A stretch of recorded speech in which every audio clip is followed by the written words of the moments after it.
আসসালামু আলাইকুম দর্শক, স্বাগত জানাচ্ছি আরটিভির মধ্যাহ্নের সংবাদে। আপনাদের সঙ্গে আছে আমি ফারিয়া ফাতিমা।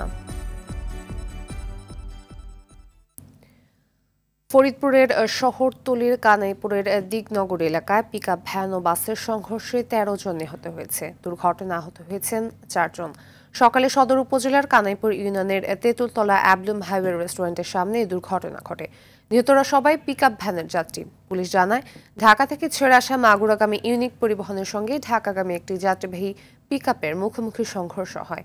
এতে ঘটনাস্থলে ১১ জন নিহত হয়। ওই পিকআপ ভ্যানটি কয়েকজন মিলে ভাড়া করে ঢাকায় যাচ্ছিলেন। দুর্ঘটনায় আহতদের ফরিদপুর বঙ্গবন্ধু শেখ মুজিব মেডিকেল কলেজ হাসপাতালে ভর্তি করা হয়েছে। এদিকে ময়মনসিংহের তারাকান্দায় দুই বাসের মুখোমুখি সংঘর্ষে ২ জন নিহত হয়েছে। সকালে ময়মনসিংহ শেরপুর সড়কের তারাকান্দার কোদালধর বাজারের রামচন্দ্রপুরে এই দুর্ঘটনা ঘটে।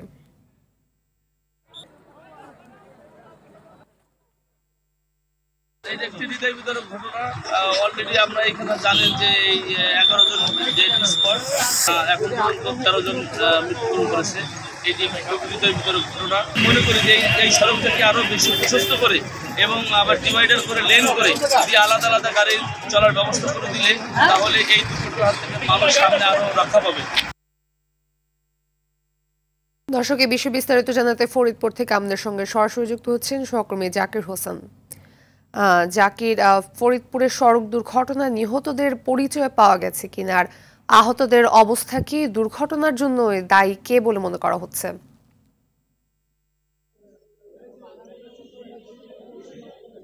ধন্যবাদ ফাতেমা।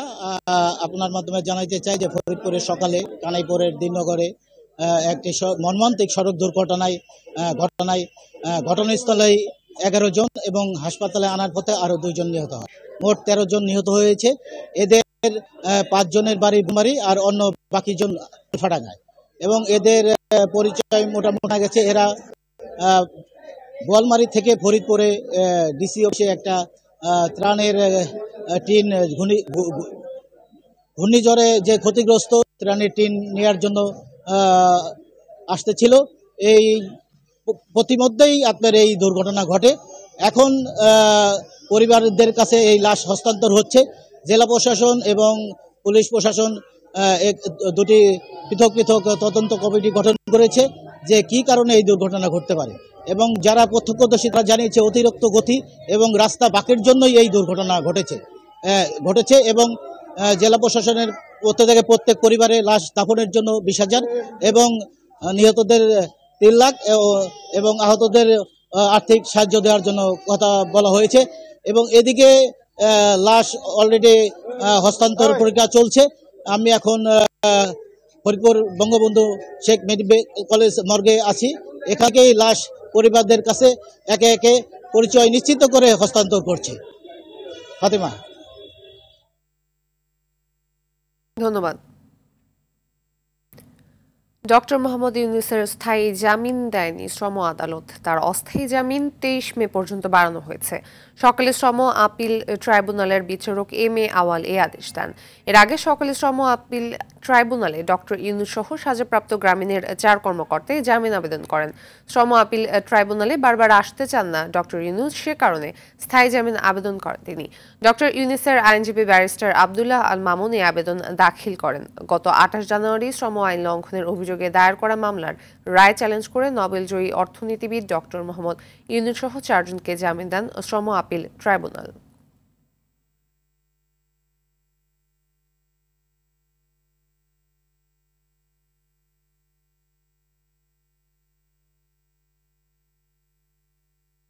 আমরা কেউ যেন নিরাপত্তাহীনতায় না থাকি, শঙ্কা মধ্যে না থাকি, শঙ্কা মুক্তভাবে জীবনযাপন করি, আইনের শাসনের মধ্যে জীবনযাপন করি। তীব্র গরমে অতিষ্ঠ জনজীবন। রাজধানী সহ বিভিন্ন জেলায় বইছে তাপপ্রবাহ। অস্বস্তিকর আবহাওয়ায় জ্বর, ডায়রিয়া সহ নানা রোগে আক্রান্ত হচ্ছেন মানুষ। চিকিৎসকরা বলছেন, কয়েকদিন ধরে অতিরিক্ত গরমের কারণে পানির চাহিদা বেড়েছে। অনিরাপদ পানি ও খাবার গ্রহণের কারণে ডায়রিয়া ছড়িয়ে পড়ছে। এছাড়া অতিরিক্ত গরমে জ্বর, সর্দি, হাঁচি, কাশি সহ বিভিন্ন রোগী হাসপাতালে চিকিৎসা নিচ্ছেন বলে জানান তারা।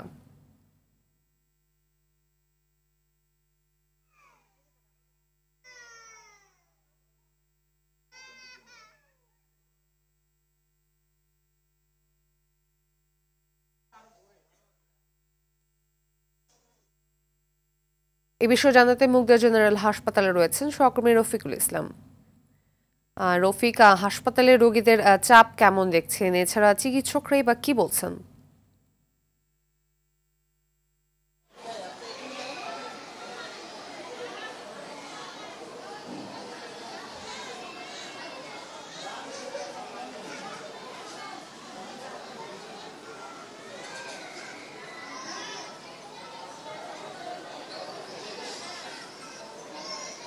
ফাতিমা, সারা দেশে কিন্তু হালকা থেকে মাঝারি তাপপ্রবাহ চলছে। আমরা যেটি দেখেছি গতকাল সারা দেশের তাপমাত্রা কিন্তু সর্বোচ্চ 40 ডিগ্রি ছাড়িয়ে গেছে। প্রচণ্ড গরমে কিন্তু নগরবাসীর নাভিশ্বাস উঠে যাচ্ছে। সেই সাথে কিন্তু এই গরমজনিত যে রোগগুলো, সেই রোগে সারা দেশেই মানুষ আক্রান্ত হচ্ছে। বিশেষ করে জ্বর, ঠান্ডা, কাশির পাশাপাশি ডায়রিয়ার প্রকোপ দেখা যাচ্ছে সারা দেশে। আমি এখন রয়েছি রাজধানীর মুগদা জেনারেল হাসপাতালে। এখানে কিন্তু যে ওয়ার্ডে রয়েছে এই ওয়ার্ডে 16 জন রোগী ভর্তি হয়েছেন ডায়রিয়া আক্রান্ত হয়ে, তার ভিতরে বেশিরভাগই কিন্তু শিশু। সকালে আমরা রাজধানীর মহাখালীর কলেরা হাসপাতালে গিয়েছিলাম, সেখানে সর্বোচ্চ সংখ্যক রোগী ভর্তি রয়েছে। আজকে 491 জন রোগী ডায়রিয়া আক্রান্ত হয়ে সেখানে চিকিৎসা নিচ্ছেন।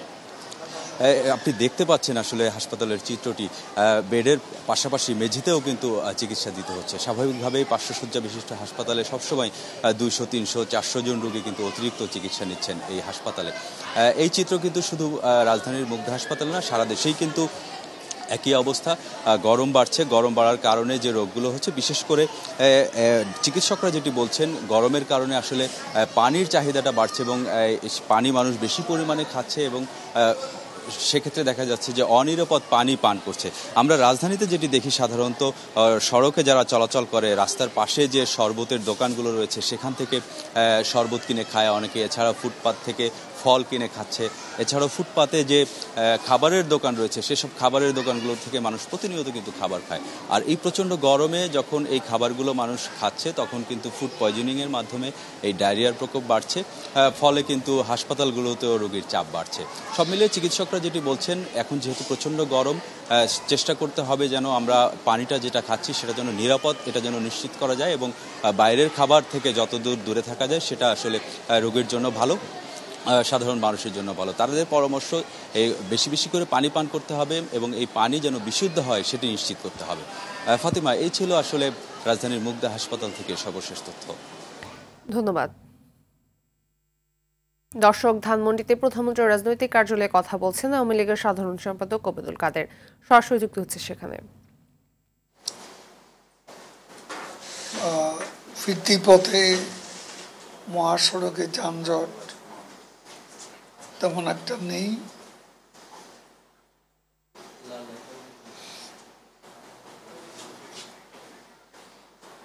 আগামী 8 মে প্রথম ধাপে 150টি উপজেলা নির্বাচন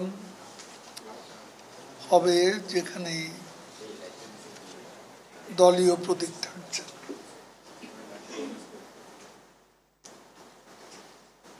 প্রধানমন্ত্রী নির্দেশ দিয়েছেন মন্ত্রী এমপিদের নির্বাচনে প্রভাব বিস্তার না করতে।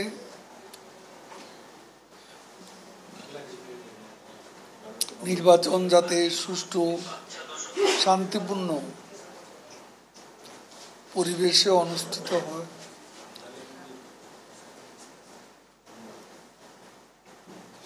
কেউ কোনো প্রকার হস্তক্ষেপ করবে না, এটা মাননীয় প্রধানমন্ত্রীর নির্দেশ। প্রশাসনও কোনো প্রকার কোথাও ইন্টারসেপ্ট করবে না। নির্বিঘ্নে ভোটদানের ব্যবস্থা করেছে নির্বাচন কমিশন।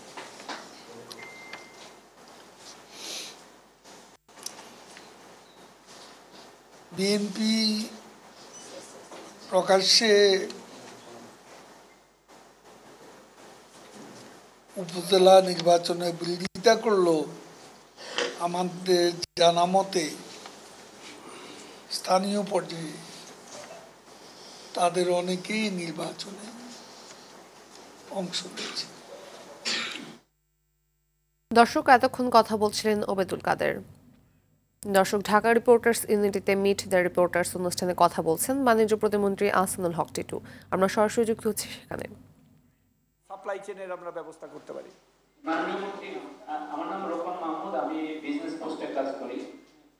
টিসিবির মাধ্যমে পণ্য বিক্রি 1 কোটি মানুষকে পণ্য দেওয়ার নিঃসন্দেহে একটা বড় অ্যাচিভমেন্ট এই গভর্নমেন্টের, এবং এটাতে বাজারে অনেকটা স্টেবিলিটি আসছে এবং এটা খুবই চ্যালেঞ্জিং। এই চ্যালেঞ্জিং কাজটা এই সরকার করে যাচ্ছে কন্টিনিউ, খুবই একটা প্রশংসনীয় উদ্যোগ। কিন্তু আমি যেহেতু এই সাইটটা কভার করি, আমি জানি, আমি দেখতেছি কন্টিনিউয়াসলি যে প্রতি মাসেই একটা পণ্য দেওয়ার কথা, কিন্তু সেই পণ্যটা এই মাসের পণ্যটা আগামী মাসের 15 তারিখ পর্যন্ত চলে যাচ্ছে, অনেক সময় দিতে পারতেছে না। ইভেন একেবারে লাস্ট যেটা বলি যে ঈদের আগে অনেক উপজেলায় পণ্য পায়নি, ঈদের আগের যে পণ্যটা সেটা তো পায়নি, ইভেন যে মান্থলি যেটা পাওয়ার কথা সেটাও পায়নি। যেমন একটা উদাহরণ দিই, সেটা হচ্ছে আমার নারায়ণগঞ্জ বাড়ি। আমার উপজেলায় আমি ঈদের আগে যে আমি খোঁজ নিয়েছি 6 জন ডিলারের মধ্যে ঈদের 2 দিন আগে 1 জন ডিলারকে শুধু পণ্য দেওয়া হয়েছে। তো মাত্র সেটা হচ্ছে যে 1000 বা 1200 লোকের, পুরা উপজেলায় এরকম। নরসিংদী জেলাও আমি একটু খোঁজ নিয়েছি, এরকম অনেক উপজেলায় পাই।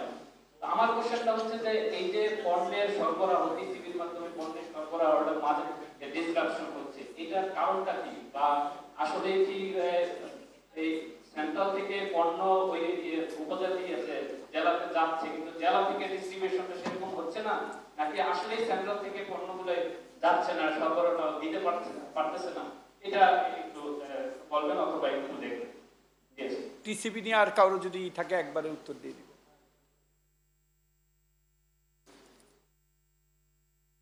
দর্শক, সাংবাদিকদের প্রশ্নের জবাব দিচ্ছিলেন বাণিজ্য প্রতিমন্ত্রী। আমরা যুক্ত ছিলাম সেখানে। চলে যাচ্ছি পরের সংবাদে। ঈদের ছুটি শেষে রাজধানীতে ফিরছে কর্মজীবী মানুষ। কোথাও কোনো ঝামেলা ছাড়াই ঢাকায় ফিরছেন তারা। বিশেষ করে রাস্তাঘাট ফাঁকা থাকায় বাস যাত্রীরা নির্বিঘ্নে দ্রুত সময়ের মধ্যে ঢাকায় ফিরতে পারছেন। এদিকে রেলের যাত্রীরাও ভোগান্তি ছাড়াই রেল স্টেশনে পৌঁছেছেন। সঠিক সময়ে স্টেশনগুলো থেকে ট্রেন ছেড়ে আসা যাত্রীরা স্বস্তি প্রকাশ করেছেন। স্টেশনগুলোতে যাত্রীদের ভিড় থাকলেও এখনও কার্যত ঢাকা ফাঁকা।